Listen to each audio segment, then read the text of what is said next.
Assalamualaikum warahmatullahi wabarakatuh. Pertama-tama saya mengucapkan puji syukur pada Allah Subhanahu wa taala di mana saya telah selesai mengikuti diklat online dan mentoring paket peningkatan kompetensi dan profesionalitas guru SMK, paket pelatihan buku pedoman guru. Terima kasih pada Dinas Pendidikan dan Kebudayaan Provinsi Jawa Tengah, khususnya Bapak Edi Sutrisno SPD atas fasilitasi diklat ini. Tidak lupa saya menyampaikan terima kasih pada Bapak Sri Wahyudi SPD MPD dan kepada Ibu Nining Marianingsih SPD MPD selaku mentor kami yang sudah dengan sabar dan selalu memberikan motivasi kepada kami semua peserta diklat ini. Baiklah Bapak Ibu, saya akan memulai presentasi buku pedoman guru ini. Baiklah Bapak Ibu, perkenalkan saya Suminingsih dari SMK Negeri 3 Semarang. Saya adalah salah satu peserta diklat online dan mentoring peningkatan kompetensi dan profesionalitas guru SMK, paket pelatihan buku pedoman guru. Di sini saya akan melakukan presentasi buku pedoman guru tahun 2022 yang sudah saya susun sebagai hasil dari diklat ini.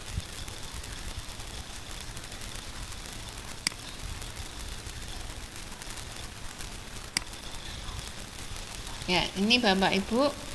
Jadi buku pedoman guru ini kami susun bersama-sama dengan semua peserta diklat online dan mentoring peningkatan kompetensi dan profesionalitas guru SMK berbasis kemandirian batch 7 paket pelatihan buku pedoman guru.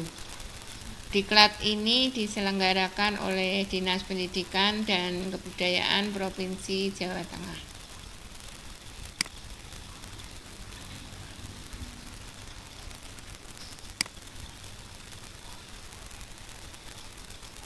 Buku pedoman guru adalah buku tulisan guru yang berisi rencana kerja tahunan guru yang terdiri dari 1. Rencana kerja pengembangan pembelajaran bagi peserta didik. 2. Rencana pengembangan profesi bagi guru. Hal ini sesuai dengan lampiran Permenpan nomor 16 tahun 2009, yaitu publikasi ilmiah adalah publikasi buku teks pelajaran, buku pengayaan, dan atau buku pedoman guru. Jadi di sini kami mencoba menyusun buku pedoman guru sebagai bentuk dari publikasi ilmiah. Kemudian lampiran 10 kerangka isi buku pedoman guru. Buku pedoman guru disajikan dalam bentuk makalah yang diketik dan dibendel dengan kerangka isi yang terdiri dari 3 bagian, yaitu yang pertama bagian awal, bagian isi, dan bagian penunjang. Bagian awal terdiri dari halaman judul yang menerangkan identitas guru, tahun kerja dari rencana guru tersebut. Kemudian ada lembar persetujuan dari kepala sekolah, kemudian ada kata pengantar dan daftar isi. Untuk bagian isi terdiri dari 3 bab, yaitu bab 1 pendahuluan, kemudian bab 2 rincian rencana kerja, dan bab 3 penutup. Kemudian bagian penunjang itu berisi dari lampiran-lampiran yang mendukung secara keseluruhan buku pedoman guru yang kami susun. Kemudian apakah tujuan dari buku pedoman guru? Yang pertama, untuk meningkatkan atau memperbaiki kegiatan perencanaan, pelaksanaan, dan evaluasi proses pembelajaran. Bagi kepala sekolah atau pengawas sekolah, buku pedoman guru bertujuan untuk mengevaluasi kinerja guru yang bersangkutan. Ini Bapak Ibu bagian awal tadi sudah saya sampaikan ada identitas guru, kemudian yang sebelah kanan ini contoh halaman pengesahan.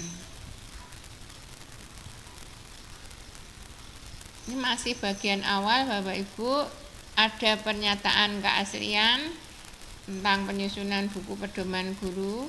Kemudian bagian awal juga ada kata pengantar dan daftar isi. Kita ke bagian yang kedua, yaitu bagian isi, meliputi bab 1 pendahuluan, bab 2 rincian rencana kerja, dan bab 3 penutup.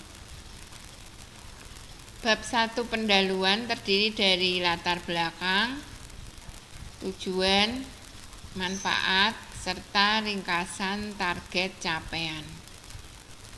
Untuk bab 2, rincian rencana kerja terdiri dari peningkatan kompetensi pedagogi, kompetensi kepribadian, kompetensi sosial, dan kompetensi profesional. Kemudian yang kedua atau B, rencana pelaksanaan tugas utama atau pembelajaran. Yang C, rencana pelaksanaan tugas tambahan. Jadi Bapak Ibu guru apakah mempunyai tugas tambahan, ini nanti dapat dirincikan rencana kerjanya di bab 2. Kemudian yang D, rencana penelitian dan penyusunan karya inovatif. Ini terkait dengan PKB guru. Silakan nanti Bapak Ibu guru dapat merinci rencana penelitian dan penyusunan karya inovatif dan disusun atau disampaikan, direncanakan di bab 2. Kemudian bab 3 penutup terdiri dari A, rencana kegiatan dan rencana target, kemudian B, kesimpulan dan saran. Baiklah, kita ke bab 1 pendahuluan. Latar belakang penyusunan buku pedoman guru itu yang pertama untuk peningkatan karir, kedua untuk kenaikan pangkat, dan juga memenuhi angka kredit dari unsur PKB dengan jumlah tertentu. Biasanya untuk buku pedoman guru itu angka kreditnya adalah 1,5. Kemudian sebetulnya buku pedoman guru itu sudah dibuat oleh para guru di dalam pekerjaan rutinnya sehari-hari. Jadi ketika mengajar itu kan kita melaksanakan kegiatan pembelajaran bersama dengan peserta didik, itu kita bisa menuangkan dan menyusunnya di dalam buku pedoman guru. Kemudian tujuan buku pedoman guru yaitu sebagai pedoman kerja guru selama 1 tahun. Dalam ini karena saya menyusun di tahun 2022, jadi saya gunakan sebagai pedoman kerja saya selama tahun 2022. Buku pedoman guru atau BPG adalah rencana kegiatan dan target kinerja guru selama tahun 2022. Kemudian BPG juga sebagai acuan dalam melaksanakan tugas pokok guru. Adapun manfaatnya, yang pertama, BPG sebagai acuan bagi kepala sekolah untuk menilai kinerja guru maupun dalam pelaksanaan supervisi guru di sekolah. Bagi pengawas sekolah, BPG merupakan acuan untuk pelaksanaan supervisi di sekolah. Manfaat bagi guru, BPG merupakan salah satu bentuk publikasi ilmiah yang dapat diajukan dalam usulan kenaikan pangkat. Itu bab 1 pendahuluan. Kita ke D, rincian target capaian. Jadi tadi pendahuluan itu ada 4 bagian, ini bagian yang keempat, D, ringkasan target capaian merupakan target rencana kerja yang akan dicapai pada tahun 2022 yang meliputi ini 10 target rencana kerja saya. Yang pertama, merencanakan kegiatan pembelajaran dengan baik, kemudian melaksanakan kegiatan pembelajaran yang lebih baik dan lebih bermakna. Ketiga, melaksanakan penilaian atau assessment sesuai rambu-rambu yang berlaku, baik assessment diagnostik, assessment formatif, dan assessment sumatif. 4. Mengikuti kegiatan diklat fungsional baik luring maupun daring. Yang kelima, melaksanakan kegiatan kolektif guru. Yang keenam, melaksanakan satu penelitian tindakan kelas atau PTK, dan kemudian saya tulis dalam bentuk jurnal sebagai bentuk publikasi ilmiah. Menyusun buku pedoman guru tentunya. Kemudian target saya setahun yang ke-8 yaitu menulis artikel ilmiah yang nanti akan dimuat di media massa. Kemudian menyusun modul atau diktat. Yang 9, membuat 6 video pembelajaran yang akan saya mulai pada bulan Juli 2022. Yang ke-10, melaksanakan kegiatan penunjang yang lainnya. Jadi 10 kegiatan ini adalah target rencana kerja saya selama 1 tahun, yaitu tahun 2022. Baiklah Bapak Ibu, kita ke bab 2. Itu bagian 1, peningkatan kompetensi pedagogi, kompetensi kepribadian, kompetensi sosial, dan profesional. Ini saya ambil satu contoh saja. Untuk peningkatan kompetensi ini harus saya rinci dari mulai bulan Januari 2022 sampai dengan bulan Desember 2022. Ini yang saya buat presentasi sebagai contoh adalah saya ambil yang bulan Juli 2022. Untuk kompetensi pedagogi, untuk indikator mengenal karakteristik peserta didik, jadi saya memiliki catatan khusus tentang kelebihan dan kelemahan peserta didik. Ya, jadi kita harus mempunyai data siapa saja yang fast learner, kemudian slow learner, ataupun yang memenuhi target capaian pembelajaran. Kemudian yang kedua, guru mengatur tempat duduk peserta didik sehingga peserta didik dapat saling berinteraksi sesuai dengan karakteristik peserta didik. Jadi maksudnya kita mengkondisikan tempat duduk mereka sehingga mereka merasa nyaman dan pada akhirnya dapat mengikuti kegiatan pembelajaran dengan baik dan optimal. Kemudian yang ketiga, guru memberi perhatian khusus pada peserta didik yang mempunyai masalah. Untuk apa? Ini tentunya untuk mencegah agar perilaku tersebut tidak merugikan peserta didik yang lain. Jadi perhatian khusus itu bisa dalam bentuk menyapa, mendekati,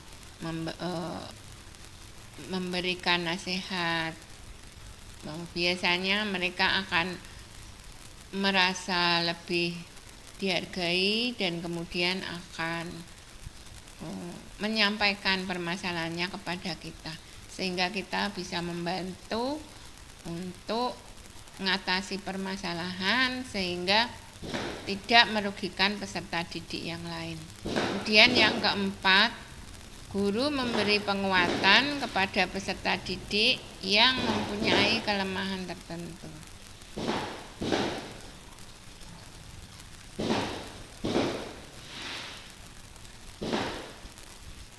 Untuk kompetensi kepribadian, menunjukkan pribadi yang dewasa dan teladan. Saya mampu menampilkan diri sebagai pribadi yang mantap dan stabil dan tidak emosional dalam menghadapi masalah dan bergaul dengan rekan sejawat, serta didik, serta orang tua peserta didik, ataupun dengan komite sekolah. Jadi apabila ada permasalahan, saya akan berusaha menyelesaikan dengan musyawarah mufakat ataupun dengan pertimbangan yang matang, sehingga permasalahan akan dapat terselesaikan dengan baik. Untuk kompetensi sosial, bersikap inklusif, bertindak objektif, serta tidak diskriminatif.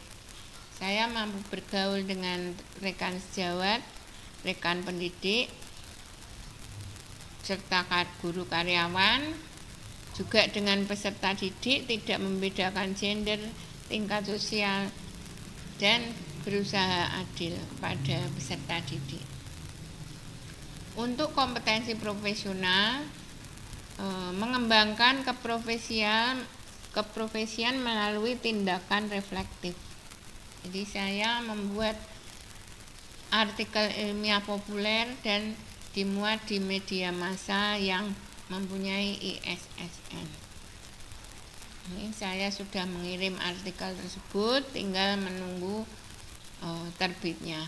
Kemudian saya membuat modul bahasa Inggris untuk semester ini, semester ganjil tahun pelajaran 2022-2023.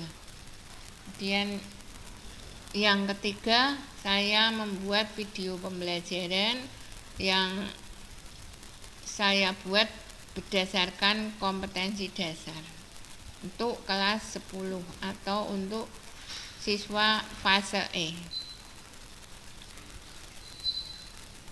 Masih bab 2, yaitu rencana pelaksanaan tugas utama atau pembelajaran. Di sini saya sajikan dalam 1 tahun mulai bulan Januari 2022 sampai bulan Desember 2022. Ini dapat dilihat, ini materi yang akan saya sajikan. Kemudian untuk kelas berapa, untuk kelas 10 atau untuk siswa fase E. Rencana pelaksanaan tugas tambahan. Saya mendapatkan tugas tambahan dari kepala sekolah sebagai ketua LSP. Di sini saya mempunyai rencana kerja ada 3. Yang pertama, bulan Agustus 2022 nanti saya akan melaksanakan kegiatan uji sertifikasi kompetensi siswa skema KKNI level 2 untuk teknik audio video bagi kelas 11. Kemudian untuk skema KKNI level 3 itu bagi siswa teknik tenaga listrik kelas 11 juga. Untuk nanti diharapkan mereka akan mendapatkan skill paspor. Untuk bulan September 2022 mengirimkan asesor untuk mengikuti pelatihan dan uji sertifikasi asesor, dengan harapan mereka akan memperoleh sertifikat asesor.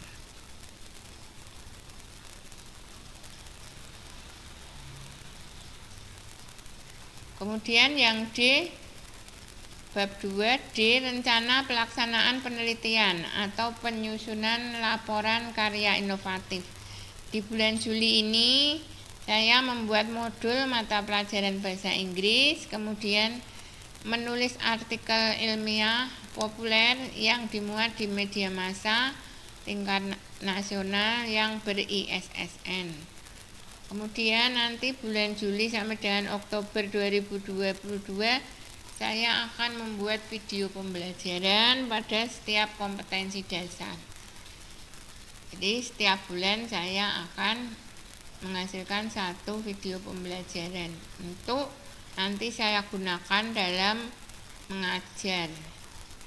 Pada bulan Agustus sampai dengan Oktober 2022 saya akan menyusun laporan penelitian tindakan kelas atau PTK, kemudian saya akan tulis dalam jurnal ilmiah. Bab 3 penutup. Bab 3 terdiri dari rencana kegiatan dan rencana target, kemudian kesimpulan dan saran. Sini kesimpulannya adalah BPG itu bermanfaat dalam menentukan rencana kerja guru selama 1 tahun, sehingga kegiatan guru menjadi lebih terarah dan tepat sasaran. Kedua, BPG dapat merupakan representasi dari hasil evaluasi diri guru tersebut. Yang ketiga, BPG dapat menjadi dasar dalam pelaksanaan pengembangan keprofesian berkelanjutan atau PKB. 4. BPG dapat dijadikan sebagai dasar bagi guru dalam menyusun SKP atau sasaran kinerja pegawai. Saran 1.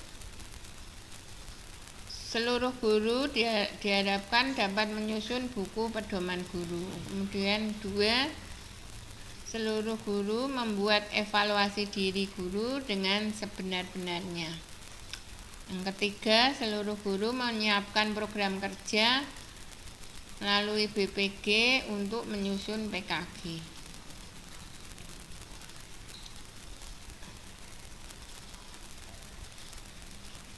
Kita sampai ke bagian penunjang, yaitu lampiran-lampiran. Di sini ada 25 lampiran yang akan saya lampirkan dalam buku pedoman guru ini.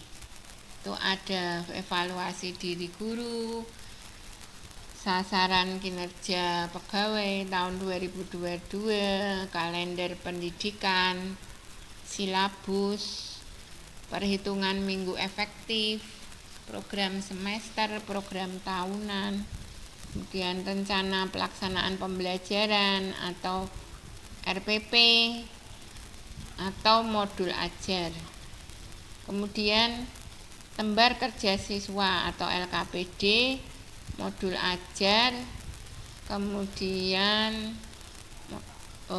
form buku agenda harian, form presensi siswa, form catatan hambatan belajar siswa, form buku kemajuan kelas, kisi-kisi soal, bank soal, form buku penilaian, form analisis penilaian, form program pengayaan atau perbaikan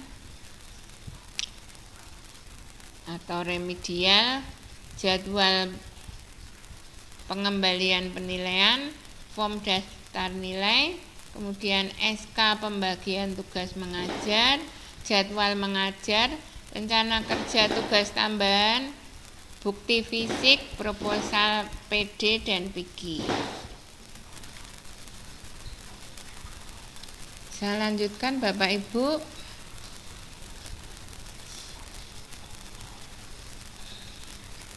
Ini adalah buku pedoman guru saya.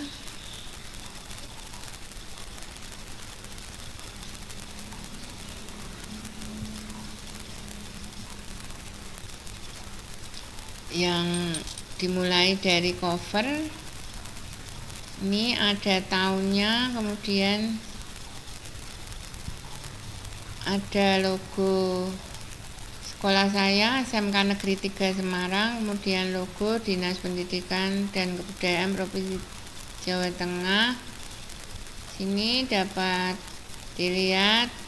Halaman berikutnya adalah halaman pengesahan, disahkan oleh kepala sekolah, kemudian identitas guru, ini identitas saya, kemudian ini pernyataan keaslian buku pedoman guru hasil diklat yang saya ikuti. Kemudian halaman berikutnya adalah kata pengantar, daftar isi, kemudian lampiran-lampiran yang sudah saya uraikan tadi. Bab 1 pendahuluan yang terdiri dari latar belakang, tujuan, manfaat, serta ringkasan target capaian. Kemudian bab 2 rincian rencana kerja yang berupa peningkatan kompetensi pedagogi, kepribadian, sosial, dan profesional yang dimulai dari bulan Januari 2022 sampai dengan bulan Desember 2022. Itu yang bagian A, Bapak Ibu. Bulan Juni, Juli, kemudian Agustus, September, Oktober, November, dan Desember. Ini tadi yang sudah sampaikan, yang saya untuk ambil contoh adalah bulan Juli 2022. Kemudian yang B tadi rencana pelaksanaan tugas utama sudah saya sampaikan tadi. Kemudian rencana pelaksanaan tugas tambahan dan rencana pelaksanaan penelitian dan atau penyusunan laporan karya inovatif. Sini tadi sudah saya sampaikan. Kemudian bab 3 penutup yang terdiri dari rencana kegiatan dan rencana target dari semua kompetensi, mulai dari kompetensi pedagogi, kompetensi sosial, kompetensi profesional, dan kompetensi kepribadian. Kemudian tugas utama dalam hal pembelajaran, tugas tambahan, kemudian PIKI, ya, pengembangan diri dan publikasi ilmiah serta karya inovatif. Kesimpulan dan saran di sini juga saya sampaikan. Kemudian lampiran-lampiran sini sudah saya rinci dari mulai evaluasi diri guru sampai ke bukti fisik, proposal, PD, dan PG. Ini Bapak Ibu.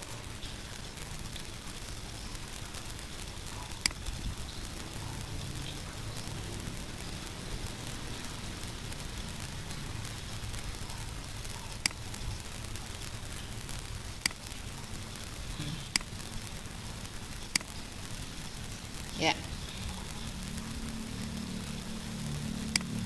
Jadi tadi presentasi saya akhiri. Demikian presentasi saya. Mohon maaf apabila ada yang kurang berkenan. Kritik dan saran kami tunggu, saya tunggu untuk kesempurnaan penyusunan buku pedoman guru ini. Terima kasih. Wassalamualaikum warahmatullahi wabarakatuh.